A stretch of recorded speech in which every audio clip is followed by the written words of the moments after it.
Good morning students. एक बार फिर आप सभी का जीव विज्ञान की ऑनलाइन कक्षा में स्वागत है। डियर स्टूडेंट, अब तक हम आपको ह्यूमन फिजियोलॉजी के दो यूनिट्स पर आपसे चर्चा कर चुके हैं। आज हम तीसरी इकाई पर, जूलॉजी की तीसरी इकाई पर आपसे चर्चा करने जा रहे हैं। उस इकाई का नाम है एम्ब्रियोलॉजी। एम्ब्रियोलॉजी, जिसको हिंदी में बोलते हैं भ्रूण विज्ञान। सबसे पहले हमें यह समझना होगा कि एम्ब्रियोलॉजी क्या है। देखिए, एम्ब्रियोलॉजी दो शब्दों से मिलकर के बना है। एम्ब्रियो का अर्थ होता है फीटस। एम्ब्रियो का अर्थ क्या होता है? फीटस। लॉजी का अर्थ क्या होता है? स्टडी। ठीक है, स्टडी अबाउट फीटस। फीटस ना बोले तो इसे हम एम्ब्रियो भी बोल सकते हैं। Study about embryo, that is known as embryology. Embryo का अर्थ होता है या फीटस का अर्थ होता है भ्रूण। स्टडी का अर्थ होता है अध्ययन करना। ठीक है, वैसे लोगोस का अर्थ होता है स्टडी। तो एम्ब्रियोलॉजी की परिभाषा क्या हुई कि भ्रूण के अध्ययन को ही क्या कहा जाता है? एम्ब्रियोलॉजी कहा जाता है। विज्ञान की वह शाखा, जीव विज्ञान की वह शाखा जिसके अंतर्गत भ्रूण का अध्ययन किया जाता है, उसे एम्ब्रियोलॉजी कहा जाता है। भ्रूण का किसका अध्ययन किया जाता है? भ्रूण का विकास कैसा होता है। ठीक है, भ्रूण का विकास किस प्रकार से होता है, इसका अध्ययन जो किया जाता है, उस विज्ञान की शाखा को एम्ब्रियोलॉजी कहा जाता है। देखिए, भ्रूण का विकास, एम्ब्रियोलॉजी के कई भाग हैं कि यहाँ पे पहले जीव के शरीर में युग्मकों का निर्माण होगा। युग्मकों के बाद निषेचन की क्रिया होगी। निषेचन के बाद विदलन की क्रिया होगी। विदलन के बाद ब्लास्टुला का निर्माण होगा। फिर गैस्टुला का निर्माण होगा। फिर अंगों के निर्माण की क्रिया होगी। उसके बाद कायांतरण होगा और उस कायांतरण के बाद एक नए जीव का, एक नई संतति का क्या हो जाएगा? निर्माण हो जाएगा। और ये सभी बिंदुओं का, ठीक है, हम जो अध्ययन करते हैं उसे क्या कहते हैं? एम्ब्रियोलॉजी कहते हैं। अर्थात जीव विज्ञान की वह शाखा जिसके अंतर्गत भ्रूण के विकास के बारे में या भ्रूण के बारे में जो अध्ययन किया जाता है उसे एम्ब्रियोलॉजी कहते हैं। आपको बता दें, अरस्तु को भ्रूण विज्ञान का क्या कहा जाता है? जनक कहा जाता है। अरस्तु is known as a father of embryology. साथ में मैं बता दूं, बॉन बेयर नामक वैज्ञानिक को आधुनिक भ्रूणिकी का जनक कहा जाता है। बॉन बेयर नामक वैज्ञानिक को आधुनिक भ्रूणिकी का क्या कहा जाता है? जनक कहा जाता है। Von Baer is known as a father of modern embryology. ठीक है, अब हम बात करते हैं। देखिए, इस एम्ब्रियोलॉजी का पहला चैप्टर है 31, जिसका नाम है युग्मक जनन। युग्मक जनन पर हम आपसे चर्चा करने जा रहे हैं। देखिए, बात करते हैं युग्मक जनन। देखिए, युग्मक जनन क्या है? देखिए, इंग्लिश में युग्मक जनन को बोलते हैं गैमेटोजेनेसिस। गैमेटोजेनेसिस। गैमेटो का अर्थ होता है गैमेट और जेनेसिस का अर्थ होता है फॉर्मेशन। गैमेट का अर्थ होता है युग्मक, फॉर्मेशन का अर्थ होता है निर्माण होना। फॉर्मेशन का अर्थ क्या होता है? निर्माण होना। युग्मकों के निर्माण की क्रिया को क्या कहा जाता है? युग्मक जनन कहते हैं। या formation of gamete, that is known as gametogenesis. Formation of gamete, that is known as gametogenesis. या युग्मकों के निर्माण की क्रिया को क्या कहा जाता है? युग्मक जनन कहते हैं। देखिए, इसको और भी अगर हम खोलना चाहें इसकी परिभाषा को, तो आप जानते हो कि जनक जो होते हैं, ठीक है, वो कितने प्रकार के होते हैं? जनक वे होते हैं जो जनन की क्रिया में क्या लेते हैं? भाग लेते हैं। और आपको मालूम है कि जनक कितने होते हैं? दो होते हैं। एक नर जनक होता है, मेल और दूसरा कौन होता है, फीमेल। नर जनक, दूसरा होता है मादा जनक। नर जनक को हम देखो इस चिन्ह के द्वारा प्रदर्शित करते हैं, मादा जनक को इस तरीके के द्वारा प्रदर्शित करते हैं। ठीक है, आपको हम बता दें कि नर जो जनक होता है उसके अंदर जननांग का, नर जनक के प्रमुख जननांग का नाम क्या है, नर जनक के प्रमुख जननांग का नाम होता है वृषण, और मादा जननांग के प्रमुख जननांग का नाम क्या होता है, अंडाशय होता है। क्या होता है, अंडाशय होता है। नर जनक के प्रमुख जननांग का नाम क्या होता है, वृषण होता है, और मादा जननांग के प्रमुख जननांग का नाम क्या होता है, अंडाशय होता है। देखिए, वृषण को इंग्लिश में टेस्टिस बोलते हैं, अंडाशय को क्या कहते हैं, ओवरी कहते हैं। वृषण को क्या कहते हैं, टेस्टिस बोलते हैं, अंडाशय को क्या बोलते हैं, ओवरी कहते हैं। Testis and ovary. Is it clear? देखिए, वृषण की अगर मैं बात करूं तो देखिए, वृषण के अंदर क्या पाई जाती है, आद्य जनन कोशिका पाई जाती है। क्या पाई जाती है, आद्य जनन कोशिकाएं पाई जाती हैं। ठीक है, यानी कि ये क्या है, वृषण जननांग है। ठीक है, वृषण भी जननांग है, अंडाशय भी क्या है, जननांग है, और इन जननांगों के अंदर कौन सी कोशिका पाई जाती है, आद्य जनन कोशिका पाई जाती है। आद्य जनन कोशिका, आद्य जनन कोशिका को इंग्लिश में बोलते हैं प्राइमोर्डियल सेल। प्राइमोर्डियल सेल इनके अंदर पाई जाती है। ये आद्य जनन कोशिकाओं से किसका निर्माण होता है, युग्मकों का निर्माण होता है। आद्य जनन कोशिकाओं से किसका निर्माण होता है, युग्मकों का निर्माण होता है। उसे क्या कहते हैं, युग्मक जनन कहते हैं। देखो, सिंपल परिभाषा तो यहीं से पता लग गया। युग्मक का अर्थ हो गया, युग्मक जनन का अर्थ होता है निर्माण होना, अर्थात युग्मकों के निर्माण की क्रिया को युग्मक जनन कहते हैं। ठीक है, और अगर हम इसकी बिल्कुल सटीक परिभाषा निकालना चाहें तो हम कैसे कहेंगे कि जनक, ठीक है, के जननांगों में उपस्थित आद्य कोशिकाओं से युग्मकों के निर्माण की क्रिया को क्या कहते हैं, युग्मक जनन कहते हैं। एक बार फिर देखिए, जनक के जननांगों में उपस्थित आद्य जनन कोशिकाओं से युग्मकों के निर्माण की क्रिया को क्या कहा जाता है, युग्मक जनन कहा जाता है। देखिए, युग्मक जनन को उद्दीप्त करने वाला एक हार्मोन होता है जिसका नाम होता है एफएसएच हार्मोन। एफएसएच हार्मोन जो होता है वो युग्मक जनन की क्रिया को उद्दीप्त करने का कार्य करता है। एफएसएच का पूरा नाम है follicle, F for follicle, S for stimulating, और H फॉर होता है हार्मोन। फॉलिकल स्टुमुलेटिंग हार्मोन के नाम से इन्हें जाना जाता है। फॉलिकल स्टुमुलेटिंग हार्मोन, फॉलिकल स्टुमुलेटिंग हार्मोन, पुटक उत्तेजित हार्मोन। ठीक है, पुटक उद्दीप्त हार्मोन भी इसे हम बोल सकते हैं। तो ये एफएसएच हार्मोन जो होता है वो युग्मक जनन की क्रिया को उद्दीप्त करने का कार्य करता है। एफएसएच हार्मोन क्या करता है, मैंने आपको बताया, एफएसएच हार्मोन युग्मक जनन की क्रिया को उद्दीप्त करने का क्या करता है, कार्य करता है। अब तक जो हमने बात की है कि युग्मक जनन किसे कहते हैं, सीधी परिभाषा बता दी कि युग्मक के निर्माण की क्रिया को युग्मक जनन कहते हैं। या इसकी मॉडिफाइड परिभाषा हमने क्या बताई कि जनक के जननांगों की आद्य जनन कोशिकाओं से युग्मकों के निर्माण की क्रिया को क्या कहा जाता है, युग्मक जनन कहा जाता है।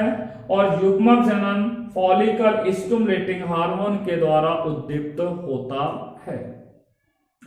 देखिए, युग्मक जनन के बाद हम बात करते हैं युग्मक जनन के प्रकार।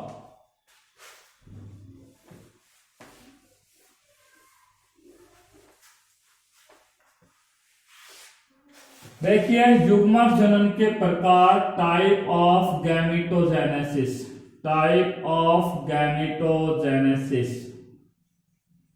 युग्मक जनन के प्रकार, युग्मक जनन जो होता है वो कितने प्रकार का होता है, 2 प्रकार का होता है। एक को कहा जाता है शुक्राणु जनन, शुक्राणु जनन या इसे शुक्र जनन भी कहा जाता है। और दूसरा है अंड जनन या अंडाणु जनन।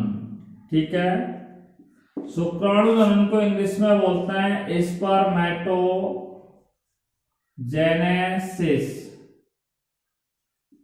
अंड जनन को इंग्लिश में बोलता है oogenesis। देखिए, शुक्राणु जनन की परिभाषा अगर हम देना चाहें तो सीधी परिभाषा तो क्या होगी, शुक्राणु का अर्थ, शुक्राणु जनन का अर्थ होता है निर्माण। शुक्राणु के निर्माण की क्रिया को क्या कहते हैं, शुक्राणु जनन कहते हैं। इंग्लिश में देखना चाहें तो स्पर्मेटोजेनेसिस दो शब्दों से मिलकर के बना है, स्पर्मेटो और जेनेसिस। स्पर्मेटो का अर्थ होता है स्पर्म और जेनेसिस का अर्थ होता है फॉर्मेशन। ठीक है, स्पर्म का अर्थ होता है शुक्राणु और फॉर्मेशन का अर्थ होता है निर्माण होना। शुक्राणु के निर्माण की क्रिया को ही, शुक्राणु के निर्माण की क्रिया को ही क्या कहा जाता है, स्पर्मेटोजेनेसिस कहा जाता है। शुक्राणु के निर्माण की क्रिया को ही क्या कहा जाता है, स्पर्मेटोजेनेसिस कहा जाता है। अगर इसकी बिल्कुल सटीक परिभाषा दें तो हम क्या कहेंगे, शुक्राणु का निर्माण किसमें होता है, नर में होता है। नर में क्या होता है, एक विशेष जननांग होता है जिसका नाम होता है वृषण होता है। वृषण की कौन सी कोशिका होती है, आदि जनन कोशिका या आद्य जनन कोशिका होती है। और आद्य जनन कोशिका से किसका निर्माण होता है, शुक्राणु का निर्माण होता है। शुक्राणु को हम कौन सा क्या कहेंगे, नर युग्मक। शुक्राणु को हम क्या कह सकते हैं, नर युग्मक भी कह सकते हैं। परिभाषा क्या हुई शुक्राणु जनन की, कि नर के जननांग या नर जननांग या नर के वृषण की आद्य जनन कोशिकाओं से शुक्राणु या नर युग्मक के निर्माण की क्रिया को शुक्राणु जनन कहते हैं। और भी संक्षिप्त परिभाषा बोले कि नर जननांग में उपस्थित आद्य जनन कोशिकाओं से नर युग्मक के निर्माण की क्रिया को क्या कहा जाता है, शुक्राणु जनन कहते हैं।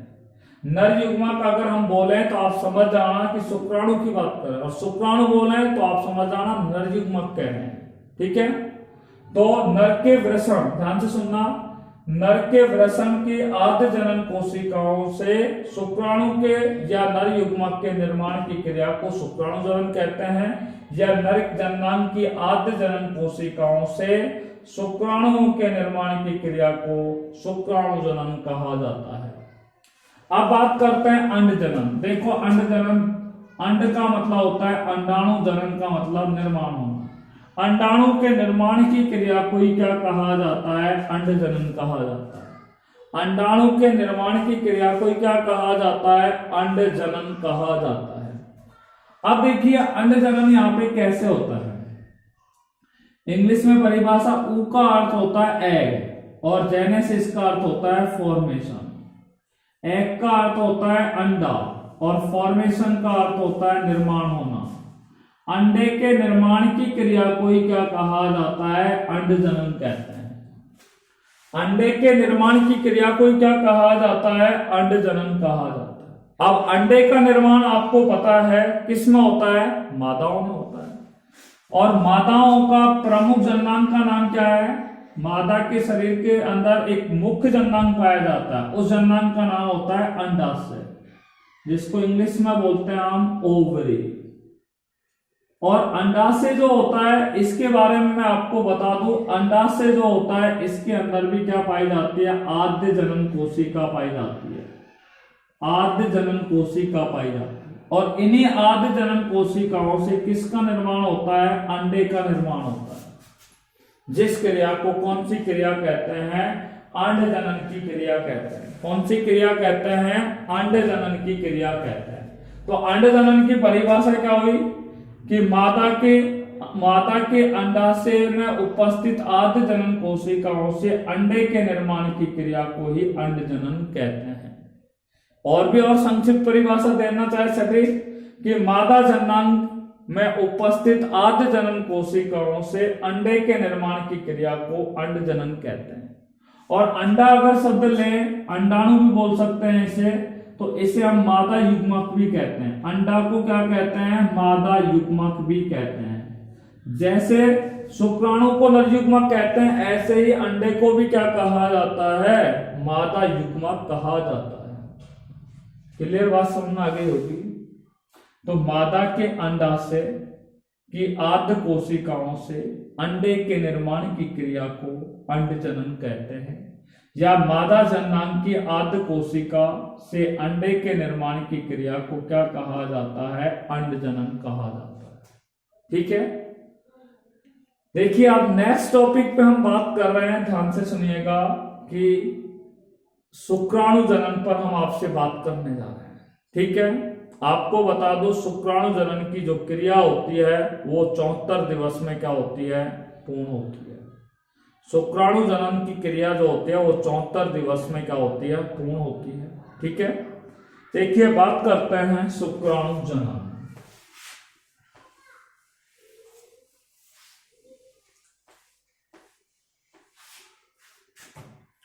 नेक्स्ट है शुक्राणु जनन। शुक्राणु जनन इंग्लिश में बोलते हैं स्पर्मेटोजेनेसिस।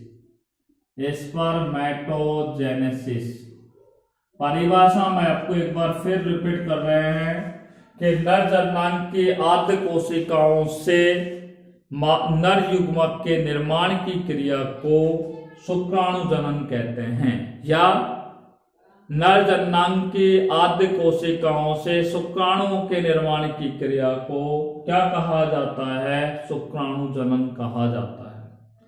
आपको बता दें शुक्राणु जनन की जो क्रिया होती है, ठीक है, वो 2 चरणों में पूर्ण होती है। ठीक है, शुक्राणु जनन की क्रिया जो होती है 2 चरणों में पूर्ण नहीं होती है, 3 चरणों में पूर्ण होती है। ठीक है, 3 चरण कौन कौन से हैं वो आपको मैं बता रहा हूं। सबसे पहले आता आप 2 ही चरण सुन लीजिए कि शुक्राणु जनन की क्रिया जो होती है वो मुख्य रूप से 2 चरणों में पूर्ण होते हैं। सबसे पहले है शुक्राणु पूर्वी का निर्माण। शुक्राणु पूर्वी का निर्माण, और दूसरा है, इसको इंग्लिश में हम बोल सकते हैं formation of spermatid. Formation of spermatid. और दूसरा बिंदु है हमारा यहाँ पर शुक्र कायांतरण। शुक्र कायांतरण जिसको इंग्लिश में बोलते हैं स्पर्मेटोलियोसिस। LYSIS स्पर्मेटोलियोसिस। ठीक है, शुक्र कायांतरण। तो शुक्राणु जनन की क्रिया 2 चरणों में पूर्ण होती है, शुक्राणु पूर्वी का निर्माण और शुक्र कायांतरण। सबसे पहले हम बात कर रहे हैं शुक्राणु पूर्वी का निर्माण पर। ठीक है, देखिए शुक्राणु पूर्वी का निर्माण जो होता है वो मुख्य रूप से कितने चरणों में पूर्ण होता है? 3 चरणों में पूर्ण होता है। एक को बोलते हैं गुणन प्रवस्था। गुणन प्रवस्था इंग्लिश में बोलते हैं मल्टीपल फेज के नाम से इसे जानते हैं। दूसरा होता है वृद्धि प्रवस्था। वृद्धि प्रवस्था जिसे बोलते हैं ग्रोथ फेज। तीसरी प्रवस्था होती है जिसे कहा जाता है परिपक्वन प्रवस्था।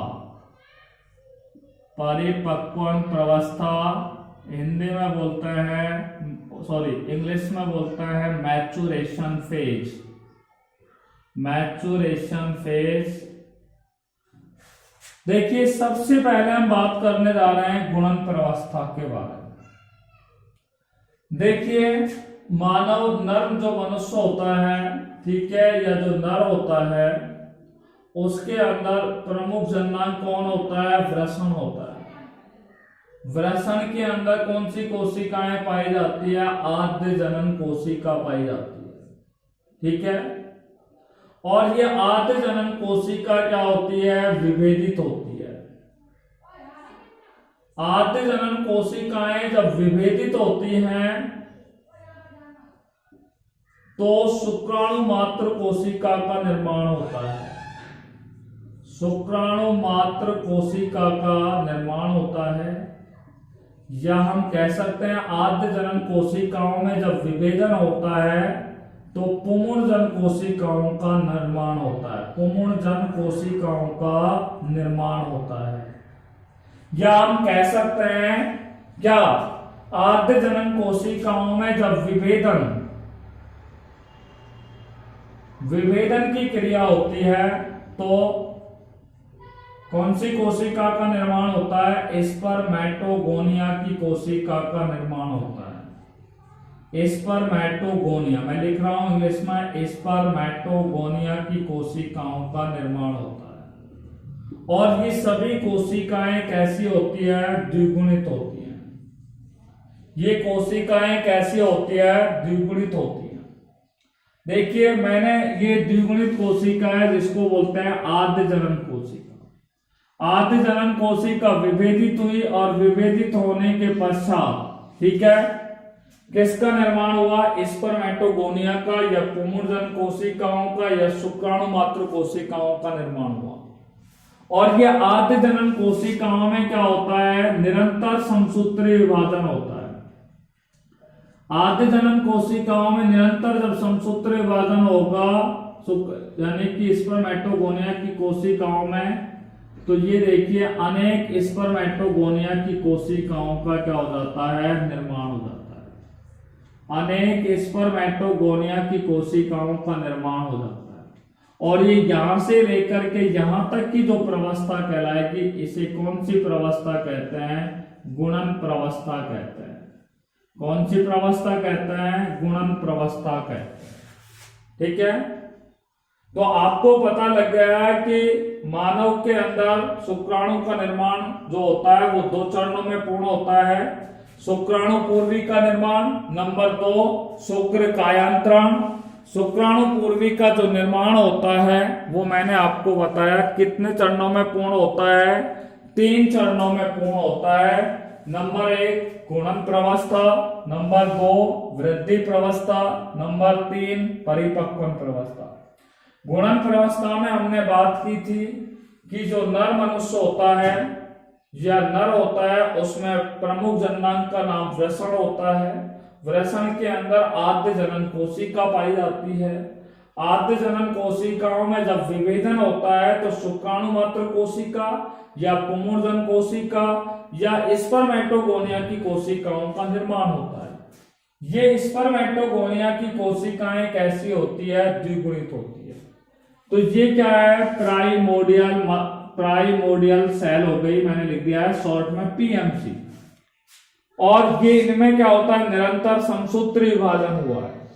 समसूत्री विभाजन में आपको पता है ये मात्र कोशिका है और ये कौन सी कोशिका है? पुत्री कोशिका होती है। समसूत्री विभाजन में मात्र कोशिका और पुत्री कोशिकाओं में गुणसूत्रों की संख्या कैसी होती है? समान होती है। और आपको बताया समसूत्री विभाजन में एक कोशिका से कितनी कोशिकाएं बनती हैं? 2 कोशिकाएं बनती हैं। फिर आप देखिए ये दोनों पुत्री कोशिकाओं में, यानी कि दोनों स्पर्मेटोगोनिया की कोशिकाएं हैं, इनमें फिर कौन सा विभाजन हुआ? समसूत्री विभाजन हुआ। और समसूत्री विभाजन होने के बाद इस प्रत्येक कोशिका से, प्रत्येक स्पर्मेटोगोनिया से ये देखिए 2-2 पुत्री कोशिकाएं बन गई। और इनमें भी गुणसूत्रों की संख्या कैसी है? मात्र कोशिका के लगभग कैसी है? समान होती है। मात्र कोशिका के समान इनमें गुणसूत्रों की संख्या क्या है? पाई जाती है। इसलिए इस प्रवस्था को गुणन प्रवस्था कहा जाता है। गुणन का मतलब है कि जो स्पर्मेटोगोनिया की कोशिका होती है वो समसूत्री विभाजन की जब क्रिया करती है तो गुणात्मक रूप से अनेक स्पर्मेटोगोनिया की कोशिकाओं का क्या होता है? निर्माण होता है। ठीक है, देखिए कल हम जो नेक्स्ट वीडियो में आपसे बात करेंगे वो वृद्धि प्रवस्था पर बात करेंगे, उसके बाद परिपक्वन अवस्था पर बात करेंगे और उसके बाद हम शुक्र कायांतरण की क्रिया पर आपसे बात करेंगे।